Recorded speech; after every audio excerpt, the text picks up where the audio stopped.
कस्बे में एक विधवा अंधी औरत रहती थी। उसका एक बेटा था, जिसके पालन पोषण की सारी जिम्मेदारी उसके कंधों पर थी। वो अपने बेटे को पढ़ा लिखा कर एक बहुत बड़ा आदमी बनाना चाहती थी। इसलिए उसने उसका दाखिला कस्बे के सबसे अच्छे स्कूल में किया। वो दिन रात मेहनत करती ताकि बेटे की स्कूल की फीस दे सके।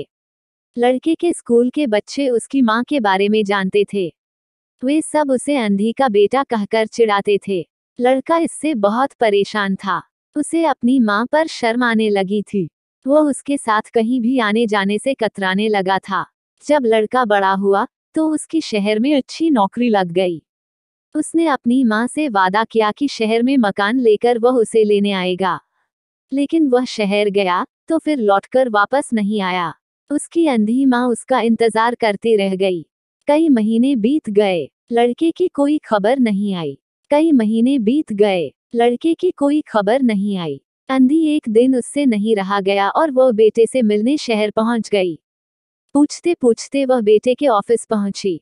वहां सिक्योरिटी गार्ड ने उसे रोक दिया। अंधी औरत ने गार्ड को अपने बेटे का नाम बताया और बोली कि उससे जाकर कह दो कि गांव से कोई मिलने आया है। गार्ड ने जाकर उसके बेटे को बताया।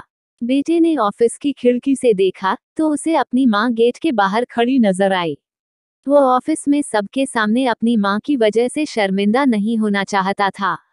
उसने कहला दिया कि वह ऑफिस में नहीं है। अंधी औरत वहां से चली गई। शाम को वह लड़का ऑफिस से घर जाने के लिए निकला। रास्ते में एक जगह काफी भीड़ जमा थी। वह अपनी गाड़ी रोककर भीड़ के पास पहुंचा और तो बीच सड़क में अपनी माँ को मारा पाया। उसके हाथ में एक चिट्ठी थी जिसमें लिखा था, बेटा, बड़े दिन हो गए थे, तेरी कोई खबर नहीं मिली। चिंता हो रही थी इसलिए तुझसे मिलने चली आई। तू तो अब बड़ा आदमी बन गया है। तुझसे मिलना अब शायद मुझ गरीब की किस्मत में नहीं, लेकिन मैं बहुत खुश हूँ तेरे लिए। तूने अपना ही नहीं मेरा सपना भी पूरा किया। मलाल है कि तेरी तरक्की देख नहीं सकती।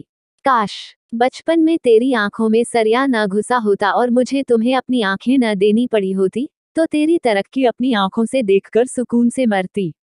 तेरी अंधी माँ ये पढ़कर लड़का फूट फूट कर रोने लगा। जिस अंधी माँ पर उसे शर्म आती थी, उसने उसके लिए कितना बड़ा बलिदान किया था। वो आत्मग्लानि से भर उठा और जिंदगी भर खुद को माफ नहीं कर पाया। सीख, दोस्तों, माता पिता अपने बच्चों के लिए अपना सर्वस्व निछावर कर देते हैं। उनका हमेशा सम्मान करना चाहिए। आपको हमारी यह स्टोरी कैसी लगी कमेंट करके जरूर बताना।